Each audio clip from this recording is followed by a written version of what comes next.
حضرت انس رضی اللہ تعالیٰ عنہ کہتے ہیں کہ میں نے اتنی محبت کبھی کسی انسان سے نہیں دیکھی جو میں نے نبی کریم صلی اللہ علیہ وسلم سے دیکھی، اور جب انہوں نے مجھے اپنا سرونٹ ایکسیپٹ کر لیا تو میرے لیے اس سے زیادہ خوشی کی بات کوئی نہیں تھی۔ اور ایک ہی حضرت انس رضی اللہ تعالیٰ عنہ کہتے ہیں کہ ایک ایسی خصوصی ورچو میرے پاس ہے جو کسی اور صحابی کے پاس نہیں۔ 10 سال میں نبی کریم صلی اللہ علیہ وسلم کے ساتھ صبح اور شام رہا ہوں، کیونکہ گھر کے ساری خدمات بھی یہی انجام دیا کرتے تھے۔ تو جو حضور صلی اللہ علیہ وسلم کی کمپنی مجھے ملی ہے، جتنا ٹائم مجھے ملا ہے وہ کسی کو نہیں ملا۔ تو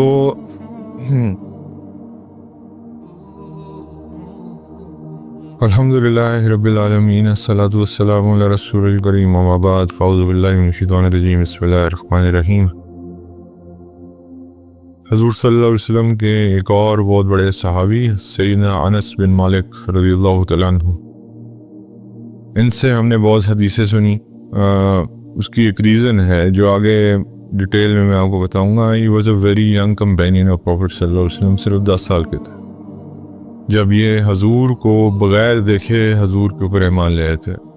بیسیکلی یہ انصاری صحابی ہیں، اور انہوں نے حضور کو دیکھا نہیں ہوا تھا۔ He was 10 years old when he brought Islam، اور بغیر دیکھے ایمان کس طرح لے آئے تھے؟ اس کی ریزن یہ ہے کہ ان کے والد صاحب جو ہیں وہ اللہ کو پیارے ہو چکے تھے۔